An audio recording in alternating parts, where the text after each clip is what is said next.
అందరికీ praise the lord అండి. ప్రభు నామంలో మీ అందరికీ కూడా వందనాలు.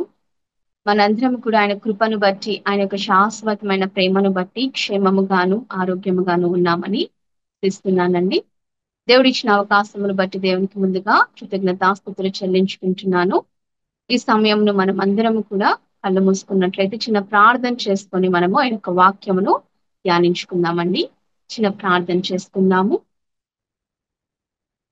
సర్వశక్తిమంతుడా, స్తోత్రార్హుడా, నిజరేడైన యేసయ్యా, నీ ఘనమైన నామానికి వందనాలు తండ్రి. గత కాలం అంతా నీ కృపలో భద్రపరిచారు తండ్రి. ఈ సమయమున నాయన మీ యొక్క వాక్యంను ధ్యానించడానికి నీవు మాకు ఇచ్చిన ఈ మంచి సమయమును బట్టి కృతజ్ఞతాస్తుతులు చెల్లిస్తున్నాము ప్రవ్వా. ఇదిగో నీ దాసురాలనైనా నన్ను జ్ఞాపకం చేస్తున్నారు ప్రవ్వా. ఇదిగో నాయన నా పైన ఆత్మ నుంచండి మా తండ్రి, మీ మాటలు నా నోటిలో పెట్టి నీ బిడ్డలతో మాట్లాడండి యేసయ్యా. అయ్యా, ప్రతి బిడ్డకు కూడా వినే చెవి, గ్రహింపు మనసును దాయిచ్చేయండి నాయన. మీరు చెప్పుచున్న మాటలను ప్రవ్వా అయ్యా శ్రద్ధగా ఆలకించుచు వాటిలోని మర్మాలను గ్రహించగల ఆత్మీయ జ్ఞానమును దాయిచ్చేయమని అడుగుచున్నాం తండ్రి. అయ్యా, ఎంత మంచి దేవుడవు తండ్రి. ప్రతి దినము మాతో ముచ్చటిస్తున్న దేవా యేసయ్యానికి కృతజ్ఞతాస్తుతులు.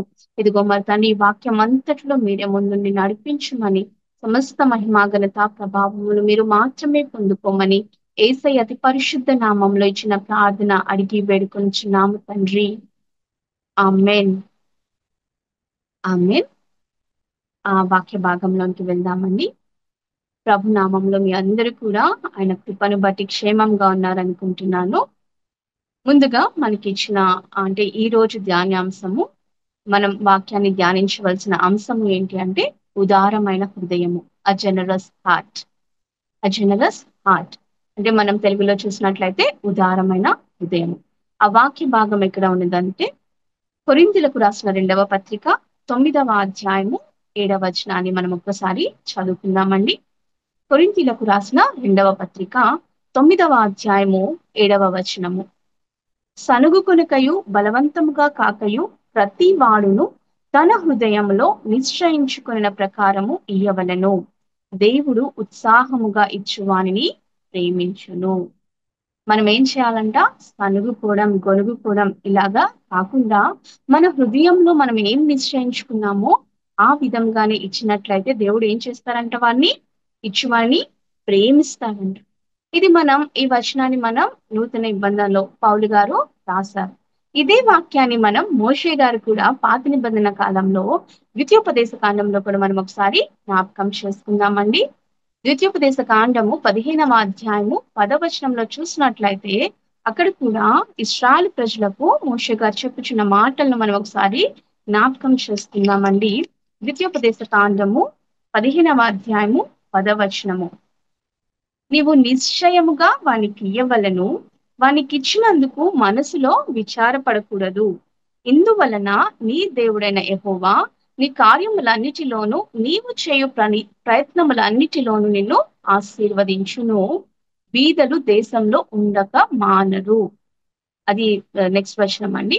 10వ వచనం చూసినట్లయితే నీ దేవుడైన యెహోవా నీ కార్యములన్నిటిలోనూ నీవు చేయు ప్రయత్నములన్నిటిలోనూ నిన్ను ఆశీర్వదించును. ఎప్పుడంట?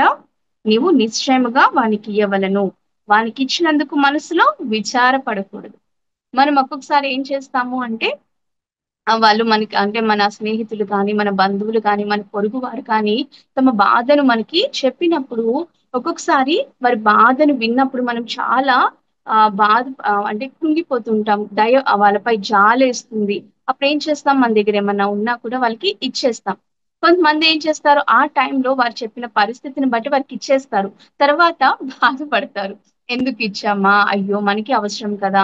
మనం ఉంచుకోవాలి కదా! వారికెందుకు ఇచ్చేసాం అనవసరంగా అని చెప్పేసి తర్వాత బాధపడతారు. కానీ ఇక్కడ చెప్తున్న మాట ఏంటి? ఇచ్చినందుకు మనసులో విచారపడకూడదు. నువ్వు ఇచ్చేసావు. తర్వాత దాని గురించి నువ్వు ఆలోచించుకోకూడదు. అలాగే నూతన నిబంధనలో కూడా ఏముంది? సనుగు కొనకుండా, గునుగునకుండా నువ్వు హృదయంలో ఎంత నిశ్చయించుకున్నావో ఇచ్చినప్పుడు దేవుడు ప్రేమిస్తాడు అని చెప్పు. అయితే ఈ వాక్య ప్రకారం చూసుకున్నట్లయితే మనం చాలా మందిని కూడా ఎగ్జాంపుల్ గా తీసుకోవచ్చండి. మనం ఈ యొక్క పరిశుద్ధ లేఖనాల నుంచే కొంతమందిని మనము ఎగ్జాంపుల్ గా తీసుకున్నట్లయితే వారు ఎంతగా దేవునికి సనుగు కొనకుండా, గొనుగు కొనకుండా ఇచ్చి దేవునిచే ఆశీర్వదించబడ్డారో మనము ఒకసారి జ్ఞాపకం చేసుకుందామండి. వాక్యం చదువుకుందామండి. మార్కు సువార్త 12వ అధ్యాయము. మార్కు సువార్త నూతన నిబంధన నుంచి మార్కు సువార్త 12వ అధ్యాయము 41వ వచనం నుంచి చదువుతున్నామండి.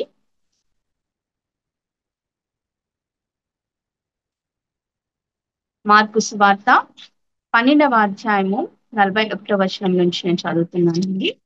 మీ పరిశుద్ధ గ్రంథాలు ఉన్నట్లయితే మీరు తెరిచి చూడవలసిందిగా కోరుతున్నాను. 41వ వచనం. ఆయన కానుక పెట్టె ఎదుట కూర్చుండి జన సమూహము ఆ కానుక పెట్టెలో డబ్బులు వేయట చూచుచుండెను. ధనవంతులైన వారు అనేకులు అందులో విశేషముగా సొమ్ము వేయుచుండిరి. ఒక బీద విధవరాలు వచ్చి 2 కాసులు వేయగా ఆయన తన శిష్యులను పిలిచి, కానుక పెట్టెలో డబ్బులు వేసిన వారందరికంటే ఈ బీద విధవరాలు ఎక్కువ వేసినని మీతో నిశ్చయంగా చెప్పుచున్నాను. వారందరూ తమకు కలిగిన సమృద్ధిలో నుండి వేసిరి గాని ఈమె తన లేమిలో తనకు కలిగినదంతయు అనగా తన జీవనం అంతయు వేసినని చెప్పారు. చూడండి, మనం యాక్చువల్ గా కంపేర్ చేసుకున్నట్లయితే ఏంటి, ఈమె 2 కాసులు వేసింది అయినా దేవుడు ఏంటి ఈ విధంగా ఆమెను తనే చాలా గొప్పగా వేసిందని అనుకుంటున్నారు. కానీ శిష్యులు కూడా అదే ఆలోచిస్తున్నారు కదా. అందరూ కూడా చాలా చాలా కోటీశ్వరులు, లక్షాధికారులు వచ్చి చాలా సొమ్మేస్తున్నారు. ఇక్కడ అదే కదా మనం చదువుతున్నాము, కానుక పెట్టెలో డబ్బులు పెట్టి చూచుండెను. ఆయన ఒక శిష్యులు అక్కడ చాలా మంది ఏం చేస్తున్నారంటే కలిగిన సమృద్ధిలో నుండి వేస్తున్నారు. అంటే ఒకవేళ 10 లక్షలు ఉంటే ఆ 10 లక్షల్లో దశమ భాగం ₹1,00,000. అట్లా సమృద్ధిలో నుండి కొంత భాగము తీసి దేవునికి ఇస్తున్నారు. దశమ భాగం తీసేస్తున్నారు. లేకపోతే ఇంకా కొంచెం దేవునికి ఇవ్వాలి అని చెప్పేసి అనుకొని వేస్తున్నారు. కానీ ఈ బీద విధవరాలు ఏం చేస్తుందంటే తనకు కలిగిన జీవనం అంతా కూడా, అంటే అరే 2 కాసులే ఆమె దగ్గర ఉన్నాయి, కానీ ఇవి ఇచ్చేస్తే నేను ఎలా బ్రతుకుతాను, నా తర్వాత నా జీవనం ఏంటి, నన్ను ఎవరు పోషిస్తారు, ఏమీ ఆలోచించుకోలేదండి. తనకున్న 2 కాసులు కూడా వెళ్ళి హృదయపూర్వకముగా సనుగు కొనక కొనుగు కొనక హృదయంలో నొచ్చుకొనక ఏం చేసిందంట, తనకున్న జీవనం మొత్తం కూడా ఏం చేసింది, ఆ కానుక పెట్టెలో వేసి దేవుని చేత ఎంతగానో ఘనపరచబడిందండి. చూడండి, ఆమె గురించి దేవుడు తన శిష్యులకు చెప్తున్నాడు ఏమని, ఈ బీద విధవరాలు అందరికంటే ఎక్కువ వేసింది, ఎక్కువ వేసింది. ఎందుకు, తన జీవనం అంతా వేసిందని చెప్పు. అంటే మనము కూడా మనకు కలిగిన దాంట్లో కాదండి, మనం కూడా ఏం చేస్తాం, వేరే వాళ్ళకి సహాయం చేయాలంటే మనం ఫస్ట్ ఉంచుకొని మనం ఆలోచించుకొని అరే ఇది దీనికి కావాలి, క్యాలిక్యులేట్ చేసుకుంటాం కదా, ఇది దీనికి, ఇది పిల్లల ఫీజు కి, ఇదే హాస్పిటల్స్ కి, ఇది అన్ని క్యాలిక్యులేట్ చేసుకొని మిగిలిన దానిని మనం వేరే వాళ్ళకి ఇవ్వడానికి కానీ దేవునికి వేయడానికి కానీ ఆలోచిస్తాం.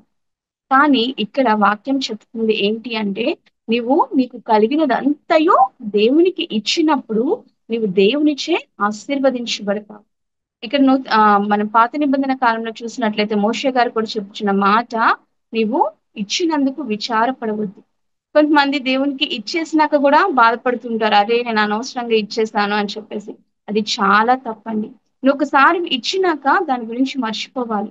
అది దేవుడు ఏం చేస్తాడంటే నీవు చేసే ప్రయత్నాలన్నిటిలో కూడా ఆశీర్వదిస్తాడంట. అదే విధంగా ఈ బీద విధవరాలు చూడండి, తనకున్నదంతా కూడా ఇచ్చేసి దేవుని చేత పొగడబడుచున్నదండి. అలాగే మనము కూడా దేవుడు మనకి ఇచ్చిన ప్రతిదీ కూడా, మామూలుగా ఈ వాక్యాన్ని చూసుకున్నట్లయితే అందరూ కూడా దీన్ని దశమ భాగము అంటే సనుగు కొనకుండా గనుక్కొనకుండా మీ హృదయంలో నిశ్చయించుకున్న కొలది మీ కానుకలు అంటే దశమ భాగాలు ఇవ్వాలి అని చెప్పేసి ఈ వాక్య యొక్క సారాంశం అనుకుంటారు. కానీ కేవలము దశమ భాగమే కాదండి, దేవుడు నీకు సమస్తాన్ని ఇచ్చాడు కదా. అంటే ఇక్కడ జస్ట్ ఓన్లీ ఒక డబ్బులు మాత్రమే చూస్తున్నారు, కానీ దేవుడు నీకు ఏమేమి ఇచ్చాడో ఆ ఇచ్చిన ప్రతి దానిలో కూడా నువ్వు దేవునికి నీ హృదయంలో ఏమి నిశ్చయించుకున్నావో అది దేవునికి ఇవ్వడానికి నువ్వు ఆలోచించాలి. దేవునికి ఏమి ఇచ్చాడండి, మంచి ఆరోగ్యాన్ని ఇచ్చాడు, జీవితాన్ని ఇచ్చాడు, మంచి కుటుంబాన్ని ఇచ్చాడు, మంచి సమయాన్ని ఇచ్చాడండి, మంచి తలాంతులు ఇచ్చాడు దేవుడు. వీటన్నిటిని కూడా నువ్వేం చేయాలి, తిరిగి దేవునికి ఇవ్వాలి. నీ సమయాన్ని దేవునికి ఇవ్వాలి. ఎలా ఇవ్వాలంట, హృదయంలో నిశ్చయించుకున్న కదా. అంటే కొంతమంది ఏం చెప్తారు, మనం దశమ భాగం మనకు వస్తున్న రాబడి అంతట్లో దశమ భాగం ఇస్తున్నాం. అదే విధంగా ఈ యొక్క ఈ దినమంతటిలో కూడా దశమ భాగం అంటే 2 గంటల 40 నిమిషాలు కూడా మనము దేవునికి ఇవ్వాలి అని అనేక మంది సేవకులు చెప్పడం విన్నాం కదా. అంటే కేవలం కొంతమంది ఏం చేస్తారు, చిన్నప్పటి నుంచి సండే స్కూల్లో విన్న విధంగానో, వాక్యం విన్న విధంగానో, అరే 2 గంటల 40 నిమిషాలు దేవునికి ఇవ్వాలంటే అబ్బా ఈ రోజు ఇంతసేపు అని గొనుక్కుంటూ సనుక్కుంటూ ఏదో అలవాటు ప్రకారంగా చేస్తారు. కానీ అలా కాకుండా మన హృదయంలో అరే ఎంత సంతోషముగా, ఎంత ఆనందంగా, ఉల్లాసంగా, ఉత్సాహంగా దేవుని సన్నిధికి వెళ్తున్నాను. దేవా ఇదిగో నువ్వు ఇచ్చిన సమయాన్ని నీకు ఇస్తున్నానయ్యా. నీ సన్నిధిలో గడిపే గొప్ప తరుణాన్ని, గొప్ప ధన్యత నాకు ఇచ్చావయ్యా అంటూ నువ్వు ఉత్సాహంగా ఆయన ఇచ్చిన సమయాన్ని దేవునికి నువ్వు ఇచ్చినప్పుడు దేవుడు నిన్ను ఏం చేస్తాడంట, నువ్వు చేసే ప్రయత్నాలన్నింటిలోనూ, నువ్వు చేసే ప్రతి పనిలోనూ దేవుడు నిన్ను ఆశీర్వదిస్తాడు. ఆయన ఇచ్చిన సమయమును దేవునికి ఇవ్వడానికి మనము నిశ్చయించుకోవాలండి. అది కూడా ఎలా ఇవ్వాలంట, ఉత్సాహంగా ఆయన సన్నిధికి వెళ్ళి ఆయనకి కృతజ్ఞతాస్తుతులు చెల్లించాలి, ఆయనను స్తుతించాలి, ఆయనను స్తోత్రం చెల్లించాలి, ఆయనను ఆరాధించాలి, ఆయనను ఘనపరచాలి. ఆ విధంగా దేవుడిచ్చిన సమయాన్ని మనం ఏం చేయాలి, దేవుని కోసమే సమయాన్ని కేటాయించాలండి. అదే విధంగా దేవుడు మనకి ఎన్నో తలాంతులు ఇచ్చాడు కదా. కొంతమంది బాగా పాడగల తలాంతు, కొంతమంది చాలా జ్ఞానాన్ని ఇస్తాడు దేవుడు, కొంతమంది చాలా చురుకుగా ఉంటారు, కొంతమంది చాలా మంచిగా కూడా ఆలోచిస్తారు, ఆలోచన విధానం వాళ్ళకి చాలా బాగుంటుంది. అలా చాలా డిఫరెంట్ డిఫరెంట్ టాలెంట్స్ ఉంటాయి. కొంతమంది మ్యూజిక్ బాగా ప్లే చేస్తారు. చాలా తలాంతులు, డిఫరెంట్ డిఫరెంట్ ఆఫ్ టాలెంట్స్ దేవుడు ప్రతి వాళ్ళకి ఇచ్చాడు. కానీ కొంతమంది దేవుడిచ్చిన తలాంతులను ఈ లోకపరమైన ఆశీర్వాదాల కోసము అమ్మివేసుకుంటుంది. కానీ దేవుడిచ్చిన తలాంతు ఏదైనా సరే నీవు దేవుని కోసము వాడినట్లయితే అది ఎన్నో 100 రెట్ల ఆశీర్వాదాన్ని నువ్వు పొందుకుంటావండి. మనం ఈ పరిశుద్ధ లేఖనాల్లో చూసినట్లయితే 5 తలాంతులు, 2 తలాంతులు, 1 తలాంతు పొందుకున్న వ్యక్తుల కోసం మనము చదివి ఉన్నాం కదా. 5 తలాంతులు పొందుకున్న వ్యక్తి దేవుడు ఏమంటాడు, బలా నమ్మకమైన మంచి దాసుడా, నువ్వు కొంచెంలో నమ్మకముగా ఉంటివి గనుక అనేకమైన వాటి మీద నియమిస్తాను అని. అంటే ఎప్పుడైతే దేవుడిచ్చిన తలాంతును నీవు దేవుని కోసం వినియోగిస్తావో, ఆయన యొక్క రాజ్య విస్తరణకై వాడతావో, దేవుడు ఏం చేస్తాడు, నిన్ను కూడా ఇంకా అనేకమైన వాటి మీద నిన్ను నియమిస్తాడు. అంటే ఇంకా అనేక విధములైన తలాంతులతో ఆశీర్వదిస్తాడు. నిజంగా అండి, ఒక్కొక్కరు అయితే వర్సటైల్ అంటారు. వర్సటైల్ మీన్స్ అన్ని రకాలంట. అంటే వాళ్ళు బాగా చదువుతారు, బాగా పాడతారు, బాగా అంటే అన్ని రంగాల్లోనూ వాళ్ళు చాలా ప్రావీణ్యత కలిగిన వాళ్ళు. Not only in one field, అన్ని రంగాల్లో కూడా వర్సటైల్ గా ఉంటారు. అంటే అన్ని రంగాల్లో కూడా ప్రావీణ్యత కలిగిన వాళ్ళు. ఎందుకు అంటే దేవుడు వాళ్ళకి ఒక్క తలాంత్ ఇచ్చినప్పుడు ఆ తలాంతును దేవుని కోసమే వాడారు. కాబట్టి దేవుడు ఏం చేస్తాడు, వాళ్ళకి ఇంకా అనేకమైన తలాంతులతో ఆశీర్వదిస్తాడు అనమాట. అట్టి రీతిగా మనము కూడా దేవుడు మనకి ఇచ్చిన ప్రతీది కూడా, నీకు మంచి ఆరోగ్యం ఇచ్చినట్లయితే నీకు ఇచ్చిన ఆరోగ్యాన్ని బట్టి దేవుని స్తుతించాలి.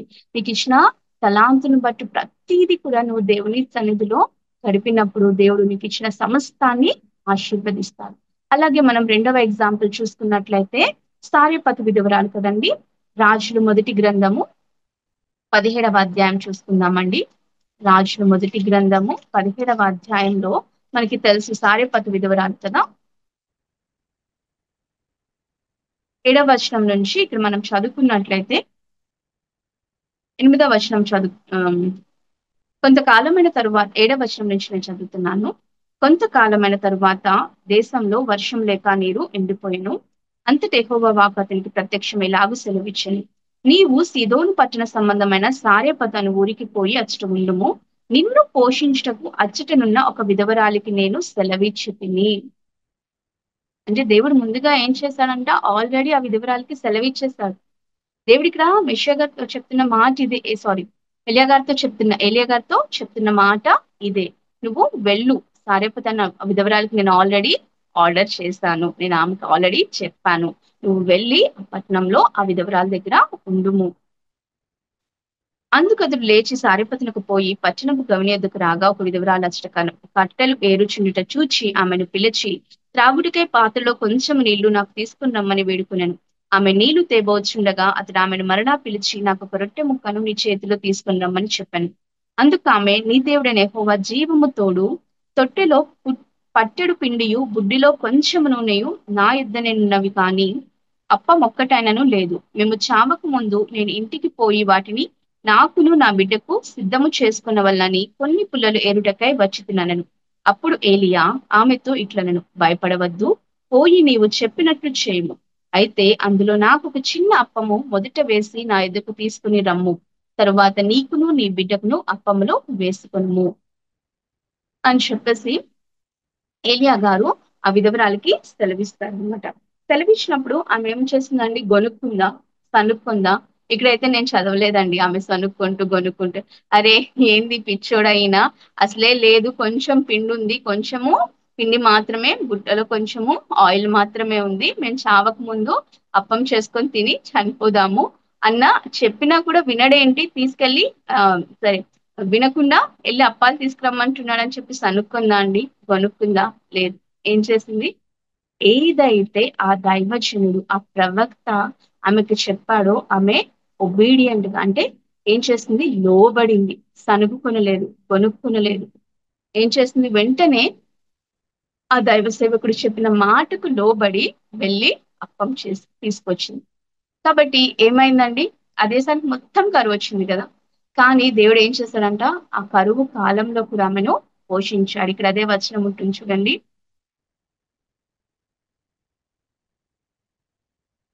భూమి మీద యెహోవా వర్షం కురిపించే వరకు ఆ తొట్టిలో ఉన్న పిండ తక్కువ కాదు, గుడ్డెలో నూనె అయిపోదని ఇశ్రాయేలు దేవుడైన యెహోవా సెలవిచ్చుచున్నాడు అనెను. అంటే ఆ దేశంలో ఇప్పటి వరకైతే వర్షాలు కురువగా ఉంటాయో, వర్షం అంటే ఆ దేశంలో ఎప్పటి వరకు అంటే ఎన్ని సంవత్సరాలు కరువు ఉంటదో అన్ని సంవత్సరాలు నీ ఇంటిలో మాత్రము కరువు ఉండదు. నీ తొట్టెలో పిండి అయిపోదు, నీ బుడ్డిలో నూనె అయిపోదు. ఎందుకు అంటే నువ్వు దేవుని మాటకు లోబడినట్లయితే. దైవ సేవకుడు ఏదైతే చెప్పాడో ఆ మాటకు లోబడి ఆమె చేసిన పనిని బట్టి దేవుడు ఏం చేస్తాడండి? ఆ కరువు కాలం అంతట్లో కూడా దేవుడు ఆమెను పోషిస్తానని ఇక్కడ అదే చెప్తున్నాడు కదా. యెహోవా సెలవిచ్చి ఉన్నాడు, నేను చెప్పట్లేదమ్మా. నువ్వు ఎప్పుడైతే తీసుకువెళ్ళి ఆ రొట్టెను, ఆ ఆ కొంచెము పిండితో రొట్టెను నువ్వు తీసుకొని వస్తావో నీ తొట్టిలో పిండి అయిపోదు, నీ బుడ్డిలో నూనె అయిపోదని యెహోవాయే సెలవిచ్చి ఉన్నాడు. అంటే దేవుడు ఈ రోజు మనతో కూడా సెలవిస్తున్నాడు. నీవు ఏమైతే నిశ్చయించుకున్నావో, మనం నిశ్చయించుకుంటాం కదా.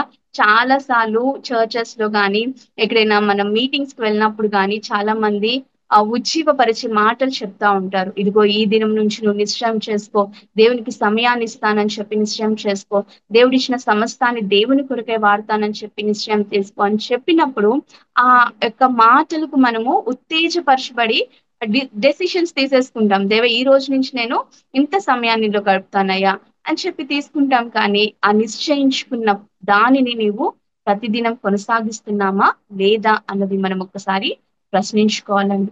మనం ఏదైతే నిశ్చయించుకుంటామో, దేవా ఇదిగో ప్రతిరోజు నేను ఇంత సమయాన్ని నీ సన్నిధిలో గడుపుతానయ్యా, ఇదిగో ప్రతిరోజు ఇంత సమయాన్ని నేను ఇతరులకు వాక్యాన్ని ప్రకటిస్తానయ్యా అని నువ్వు నిశ్చయించుకున్నది నువ్వు ఎప్పుడైతే చేస్తావో దేవుడంట నువ్వు చేసే ప్రతి ప్రయత్నంలో విజయాన్ని ఇస్తాడు. నువ్వు చేసే ప్రతి ప్రయత్నంలో దేవుడు నీకు ఆలోచన ఇస్తాడు. ఏమంటాడు?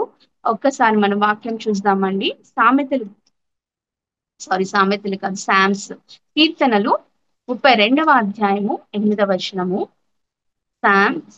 కీర్తనలు 32వ అధ్యాయము 8వ వచనంలో దేవుడు గొప్ప మాట చెప్తున్నాడు. ఏమని అంటే 8వ వచనం చూసినట్లయితే, నీకు ఉపదేశము చేసేదను, నీవు నడవవలసిన మార్గమును నీకు బోధించదను, నీ మీద దృష్టి ఉంచి నీకు ఆలోచన ఏం చెప్తాను? నీకు నేనే ఉపదేశం చేస్తాను, అలాగే నువ్వు నడవవలసిన మార్గంలో నేను నడిపిస్తాను, నీ మీద దృష్టి ఉంచి నీకు ఆలోచన చెప్తాను.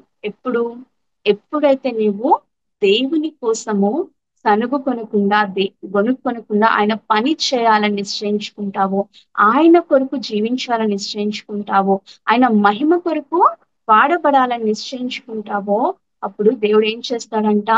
తన ఆలోచన నీకు ఇస్తాడంట. నీ అందు దృష్టి ఉంచి దేవుడు నీకు ఆలోచన చెప్తాడంట, దేవునికి బోధిస్తాడంట. అంటే నువ్వేం చేయాలో, నువ్వు ఎలా నడవాలో, ఏం చెప్పాలో కూడా దేవుడు నీకు బోధిస్తాడండి. కాబట్టి మనము ఈ సారెపతు విధవరాల్లాగా దేవుని మాటకు ఏ రీతిగా సారెపతు విధవరాలు ఏలియా మాటకు లోబడి తనకేం లేదు, ఇంకా చాలా కొంచెమే ఉంది, పోవయ్యా, నువ్వు చెప్పింది నేను నమ్మాలా అని చెప్పేసి తను అవిధేయతను చూపించలేదు, అపనమ్మకాన్ని చూపించలేదు, అవిశ్వాసాన్ని చూపించలేదు. నమ్మింది, విశ్వసించింది, లోబడింది. కాబట్టి కరువు కాలం అంతటిలో పోషించబడిందండి. అలాగే నువ్వు నేను కూడా ఎప్పుడైతే దేవుడు చెప్పిన మాటకు లోబడి ఉంటామో, ఉదారమైన హృదయాన్ని కలిగి ఇతరులకు ఇచ్చేవారిగా ఉంటామో, మనం కొంచెం దాచిపెట్టుకొని వేరే వాళ్ళకి ఇవ్వడం కాదు. మనం చూస్తాం కదా, అపోస్తుల కార్యములు 5వ అధ్యాయంలో అందరూ కూడా తమకు కలిగినవన్నీ తీసుకొచ్చి అపోస్తుల పాదముల మీద వేసేస్తూ ఉంటారు. కానీ అననీయ సప్పీరా ఏం చేస్తారు? కొంత దాచిపెట్టుకుంటారు, కొంత దాచిపెట్టుకొని వాళ్ళతో అబద్ధం ఆడతారు. అప్పుడు ఏమైతుందండి? వాళ్ళ ప్రాణాలు పోగొట్టుకున్నారండి. కాబట్టి మనం దాచుకునే వాళ్ళం కాదండి, దాచుకునే వారిగా ఉండొద్దండి. దేవుడు మనకి ఏమి ఇచ్చాడో వాటన్నిటిని దేవుని మహిమకై వాడాలి. అది కూడా ఎలా వాడాలి? సనుక్కొనకుండా గొనుక్కొనకుండా నీ పూర్ణ హృదయంతో. అదే కదండి దేవుడు మనకి ఇచ్చిన ఆజ్ఞ. మొదటి ఆజ్ఞ ఏంటి? నీ పూర్ణ హృదయంతో, నీ పూర్ణ ఆత్మతో, నీ పూర్ణ మనస్సుతో, నీ పూర్ణ బలముతో దేవుని ప్రేమించాలి. ఎప్పుడైతే నువ్వు దేవుని ప్రేమిస్తావో అప్పుడు మాత్రమే నీకు కలిగిన అన్ని కూడా ఇతరులకు ఇవ్వడానికి దేవుడు నీకు మనస్సునిస్తాడండి. ఎందుకంటే దేవుని ప్రేమ అలాంటిది. మనం ఒక్కసారి వాక్యాన్ని చదువుకున్నామండి. యోహాను సువార్త 10వ అధ్యాయము 17, 18 వచనాల్లో చూసినట్లయితే దేవుడు తన సమస్తాన్ని మనకి ఇచ్చాడు కదండి. యోహాను సువార్త 10వ అధ్యాయము 17, 18 వచనం చూసినట్లయితే, నేను దానిని నేను దాన్ని మరలా తీసుకున్నట్లు నా ప్రాణం పెట్టుచున్నాను. ఇందువలనే నా తండ్రి నన్ను ప్రేమించుచున్నాను.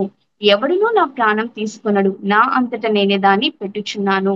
దాన్ని పెట్టుటకు నాకు అధికారం కలదు, దాన్ని తిరిగి తీసుకొనుటకు నాకు అధికారం కలదు. నా తండ్రి వలన ఈ ఆజ్ఞ పొందితిని. అంటే యేసయ్య మనకి మామూలుగా తెలుగులో ట్రాన్స్లేట్ చేసినప్పుడు ఇలా ఉంది, కానీ ఇంగ్లీష్ లో చూసినట్లయితే Jesus gave everything including his life. దేవుడు తన ప్రాణాన్ని కూడా, దేవుడు తన ప్రేమనిచ్చాడు, తన కృపనిచ్చాడు, తన యొక్క దయ చూపించాడు, కరుణ చూపించాడు, సమస్తాన్ని ఇచ్చాడు. చివరికి తన ప్రాణాన్ని కూడా మన కోసం ఇచ్చేసాడండి. అలాంటి యేసయ్యకు మనము ఏమి ఇవ్వగలుగుతున్నాం? సనుక్కుంటూ గొనుక్కుంటూ ఇస్తున్నామా, లేకపోతే హృదయపూర్వకంగా ఇస్తున్నామా అన్నది మనము ప్రశ్నించుకోవాలండి. కాబట్టి దేవునికి సమస్తాన్ని ఇచ్చాడు. దేవునికి ఇచ్చిన వాటిలో మనము తిరిగి దేవునికి ఇవ్వాలండి, తిరిగి దేవునికి ఇవ్వాలి. మనం ఈ జీవితాన్ని దేవుడు మనకి ఇచ్చాడు.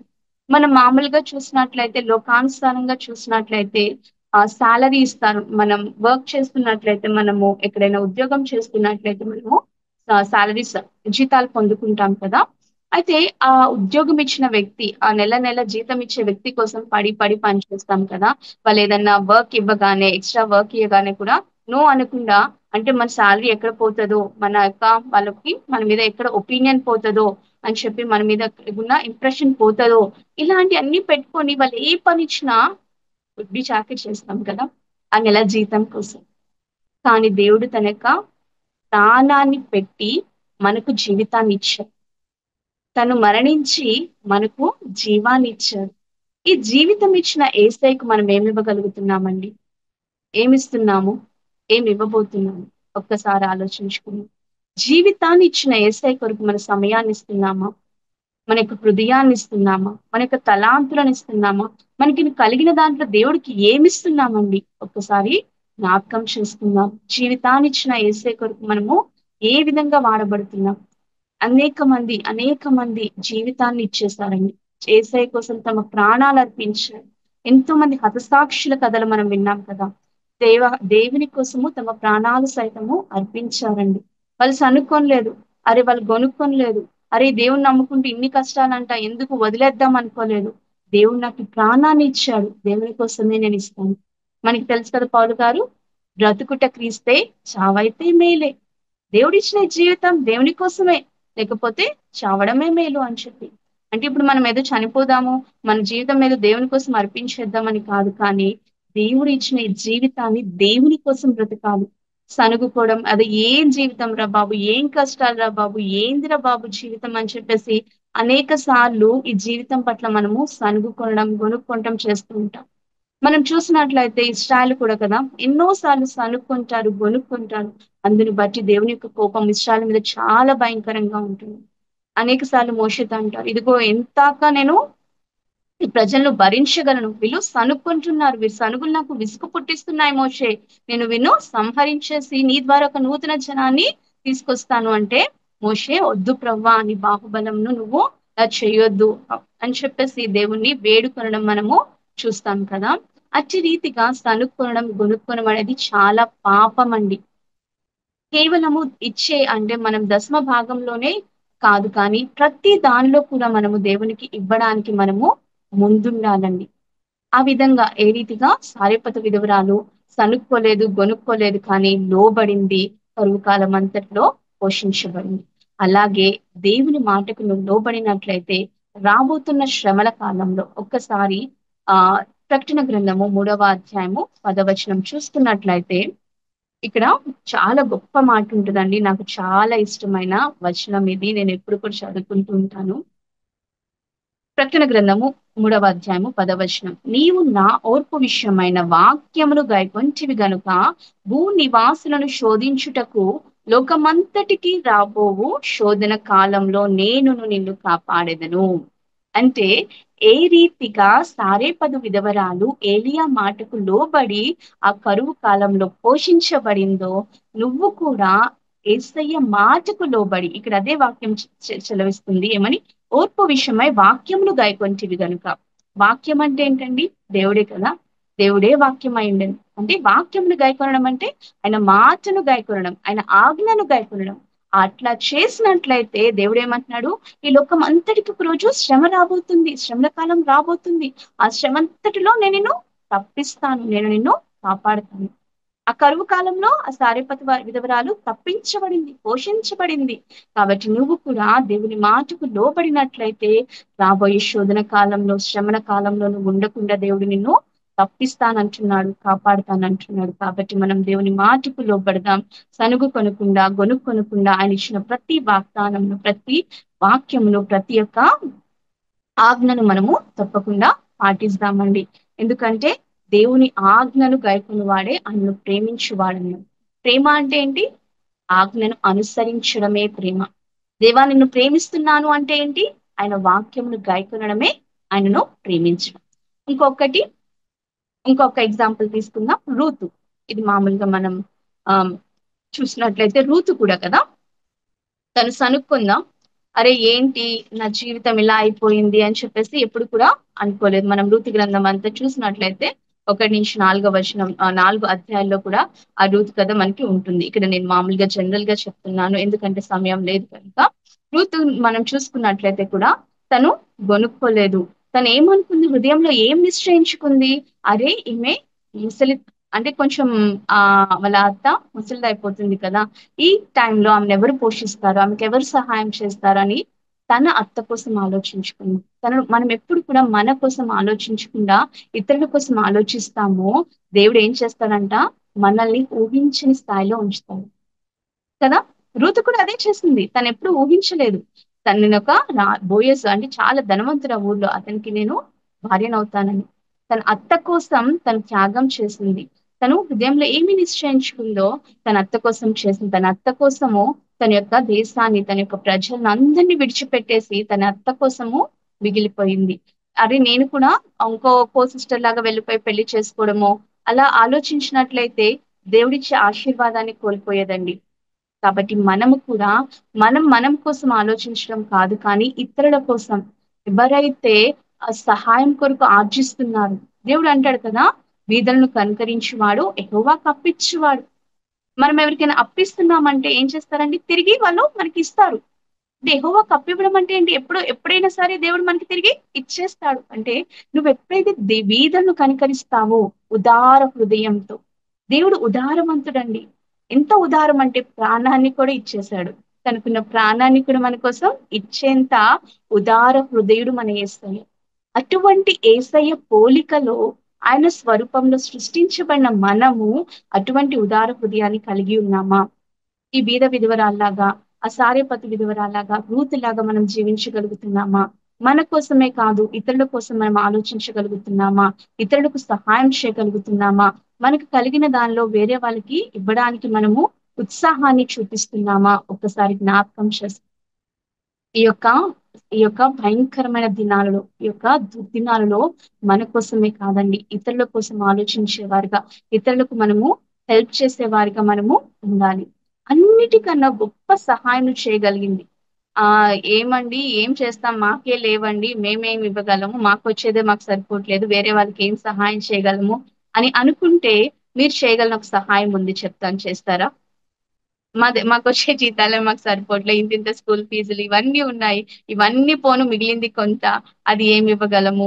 ఇస్తా ఏదో చేస్తాము అనుకుంటారు కొంతమంది. Okay. You can do. You know charity is the key of blessing అండి. ఉదార హృదయం కలిగి నువ్వు వేరే వాళ్ళకి చారిటీ అంటే సహాయం చేసినప్పుడు ఆ సహాయం ఎక్కడికి పోదండి. తిరిగి నీకు పదంతల, వందంతల ఆశీర్వాద రూపంలో వెనక్కి వస్తుందండి. కాబట్టి ఉదార హృదయులమై ఉందాము. ఓకేనా? ఒకవేళ నువ్వు ఇవ్వలేకపోతున్నావు, వేరే వాళ్ళకి నువ్వు సహాయాన్ని అంటే ధన సహాయాన్ని చేయలేకపోతున్నావంటే ప్రార్థనా సహాయం చేయి చాలు. ఇతరుల కోసం ప్రార్థన చేయి. ఉదార హృదయంతో, అనారోగ్యంతో ఉన్న వారి కోసము, కృంగుదలలో ఉన్న వారి కోసము, ఎంతో మంది ఆర్థిక ఇబ్బందుల్లో ఉన్నారు. ఎంతో మంది భయంకరమైన చీకటిలో ఉన్నారు. ఎంతో మంది పాపపు దాసత్వంలో ఉన్నారు. వారందరి కోసం ఉదార హృదయంతో కన్నీరు విడుచుచు నీ యొక్క ప్రార్థన చేసినట్లయితే దేవుడు నీ ప్రార్థనకు జవాబుగా వాళ్ళందరినీ కూడా కనికరిస్తారు. వారికి విడుదల, నీకు ఆశీర్వాదం. కాబట్టి మనము కూడా ఉదార హృదయులమై ఉందామండి. ఎందుకంటే దేవుడు తన పోలిక చొప్పున మనకు సృష్టించాడు. కాబట్టి మనం ఒక్కసారి ఒక వాక్యం చదువుకొని ముగించుకుందామండి. ఫిలిప్పీలకు రాసిన పత్రిక 2వ అధ్యాయము 5వ వచనం చూసినట్లయితే, ఫిలిప్పీలకు రాసిన పత్రిక ఒక్క నిమిషం అండి. 2వ అధ్యాయము 5వ వచనంలో క్రీస్తు యేసునకు కలిగిన ఈ మనస్సును మీరును కలిగి ఉండుడి. ఫిలిప్పీలకు రాసిన పత్రిక 2వ అధ్యాయం 5వ వచనం. క్రీస్తు యేసునకు కలిగిన ఈ మనస్సు మీరును కలిగి ఉండుడి. ఆయన మనస్సును మనం కలిగి ఉండాలి. ఆయన ఎలాంటి మనసు? ఉదారమైన మనసు.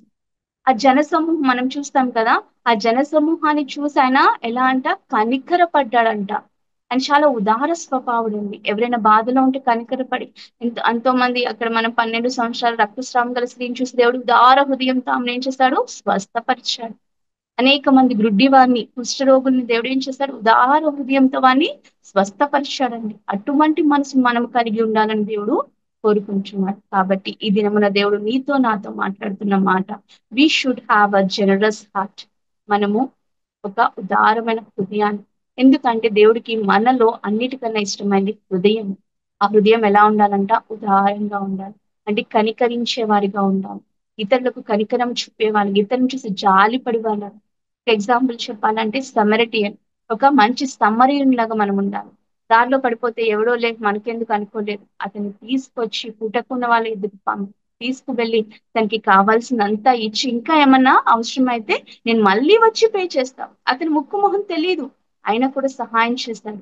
అటువంటి ఉదాహరణ తెలిసిన వాళ్ళకే సహాయం చేయడం కాదండి, తెలియని వాళ్ళకి ఎంతో మంది బీద వాళ్ళు ఉన్నారండి. ఎంతమంది సహాయం కోసం ఎంతమంది ఆ చేతులు చాచి చూస్తున్నారండి. ఎంతమంది అనాథులు ఉన్నారండి. ఎంతమంది విధవరాండ్రు ఉన్నారు.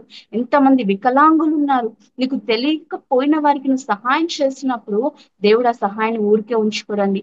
తిరిగి నీకు ఎన్నో 100 రెట్ల సహాయాన్ని, 100 రెట్ల ఆశీర్వాదాన్ని దేవుడు నీకు తిరిగి ఇస్తాడు. కాబట్టి అటువంటి వారిగా మనం ఉందాము. దేవుడు చేసిన పనులను, ఎందుకంటే ఆయన బిడ్డలము, ఆయన వారసులము గనుక దేవుడు ఏ రీతిగా ఉదార హృదయుడై అనేకులకు సహాయం చేశాడు, అనేకులను స్వస్థపరిచాడు, అనేకులను దేవుడు ఆశీర్వదించాడు, చివరికి తన ప్రాణాన్నే అర్పించాడు. అటువంటి యేసయ్య బిడ్డలం మనం. ఎప్పుడు కూడా మనం ఏం చేస్తాం? మన తల్లిదండ్రులను పోలి నడుచుకుంటాం కదా, అలాగే మన తండ్రి అయిన యేసయ్యను పోలి నడుచుకోవాలని దేవుడు ఈ రోజు మనల్ని కోరుకుంటున్నాడండి. అటువంటి బిడ్డలుగా మనం ఉందాము. ఉదార హృదయులమై అనేకుల కొరకు ప్రార్థన చేద్దాం, అనేకులకు సహాయం చేద్దాం. ఆయన మహిమను ఈ లోకానికి చాటుదాం. దేవుడి కొద్ది మాటలు దీవించును గాక. చిన్న ప్రార్థన చేసుకుందాము. సకల ఆశీర్వాదములకు కారణభూతుడైన యేసయ్య నీ ఘనమైన నామానికి వందనాలు. అయ్యా నీవు మాతో మాట్లాడిన మాటలను బట్టి స్తోత్రము. అవును ప్రభా, మీరు మా కోసం సమస్తాన్ని ఇచ్చారే. అయ్యా చివరికి నీ ప్రాణాన్నే ఇచ్చావేసయ్య.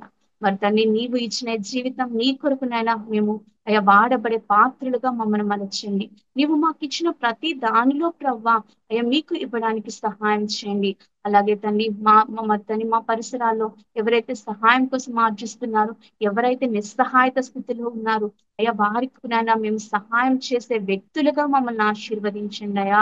నీవిచ్చిన సమస్తమును నాయన నీకును నాయన మరియు నాయన నిస్సహాయత స్థితిలో ఉన్న వారికి ఇవ్వగలిగిన ఉదారమైన హృదయాన్ని నాయన ఇక్కడున్న ప్రతి బిడ్డకు దయచేయండి.